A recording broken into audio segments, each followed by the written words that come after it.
Conor McGregor's name has been thrown around in combat sports discussions as one of, if not the greatest fighter in history. They got me reflecting on my ancient history grad courses that I took while going for my master's. In those classes I was drawn to the history of combat sports simply because I believe we can learn a lot about a society and culture based on the sports that they play or the competitions that they have. No fighter in the UFC or any fighting competition has come close to the legendary stories that the Greeks tell of the amazing athletes in the sports of wrestling, boxing, and pancration. Pancration can best be described as what the modern UFC fighters do in the octagon. So welcome to Half History Will Travel. I am your host, the Wilder Historian, and in this video I want to highlight the greatest fighters in history, focusing mainly on the ancient Greeks. The Greeks had numerous occasions to display their prowess at combat during events like the Olympics. There were 4 major events that happened all over the Greek world, 2 events that happened every 4 years, and 2 events that happened every 2 years. However, there were numerous games throughout the year that fighters could demonstrate their skill. For example, Theogony of Thassos had a long career where he won 1,300 crowns or trophies in boxing and pancration. On multiple occasions he won both competitions in the same day.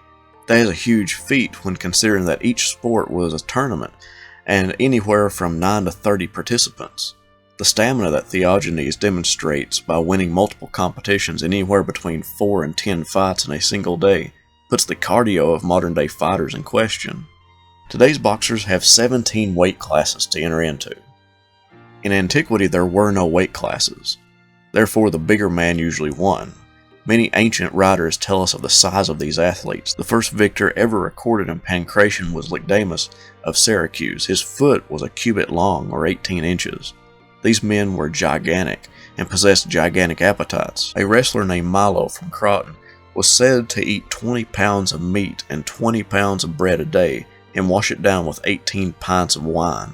At one of the games, Milo was said to have carried on his back a 4-year-old bull around the stadium at Olympia before eating it in the course of one day. Theogony, the fighter mentioned above who won multiple competitions in one day, was said to have carried a full-size statue and put it in place. He could not only lift a lot, but he could also eat a great amount, so much so that a joke was made about him related to the statue created of him with an arm outstretched. The joke was that Theogony had already eaten an ox and was beckoning for more. Politicus was one of the most famous pancration competitors who was said to be the tallest of his race and slew a lion unarmed, held a bull by its hooves, and stopped a speeding chariot by grasping its wheels. The men described above were not just big and powerful, but they had great stamina, as mentioned above with Theogony. Today, fighters compete in climate-controlled arenas. Most festivals where these competitions took place were in the summertime with no shade. They fought one another in the baking sun, and with pancration and boxing there was no time limit. They simply fought until one gave up or could not continue, which could be hours. Determination and endurance many times won the man a victory. To illustrate some of their toughness, let's look at Eurydamas of Cyrene, whose opponent punched him so hard it broke several of his teeth, but instead of spitting them out and giving his enemy the knowledge that he had been hurt, he simply swallowed them and kept fighting. You may have wondered as I've been talking, you haven't mentioned the Spartans. Weren't they some of the best trained soldiers in the world? Well, they did live in a military society, but their fighters did not enter into the Greek festival games. They had their own games performed in Sparta, but with a slight variation of the rules. For example, in pancration, there were 2 tactics prohibited, biting and gouging. However, Spartans allowed those. So it was basically no holds barred when they held competitions, but again, they did not participate in the national festivals. Although biting and gouging were outlawed in the national games, numerous authors, including Galen, mention numerous competitors who used those tactics, so we can infer that the rules were loosened and restricted depending on the year and maybe the referee. The Greeks considered boxing the most dangerous of the 3 combat sports. Boxers wore leather gloves, sometimes with metal ingots sewn into them. There were no rounds and only ended when a competitor gave up by holding up one finger or being knocked out. If an athlete competed in both boxing and pancration, he would ask the officials to put the pancration competitions first so that he would not be impaired by the damage sustained in his boxing matches. One of the most common injuries was the loss of eyes.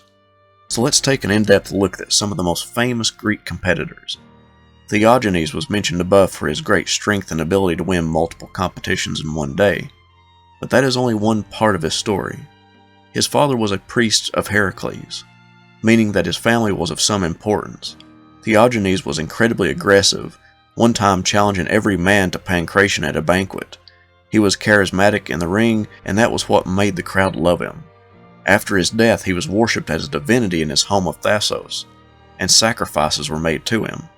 A statue of him was erected there, and one of his enemies in competition came and whipped the statue, causing the structure to fall and crush the man to death. The people of Thassos threw the statue into the ocean, only to have an infertile harvest that year. They took that as the divinity punishing them for destroying his image, and when a fisherman found the statue, the people of Thassos returned it to its rightful spot. The next athlete I want to talk about is Menander of Aphrodisias.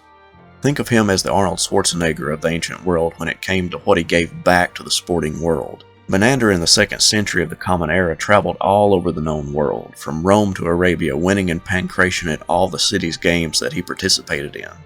When he won the games in Rome, he was handed his crown for victory from Caesar himself.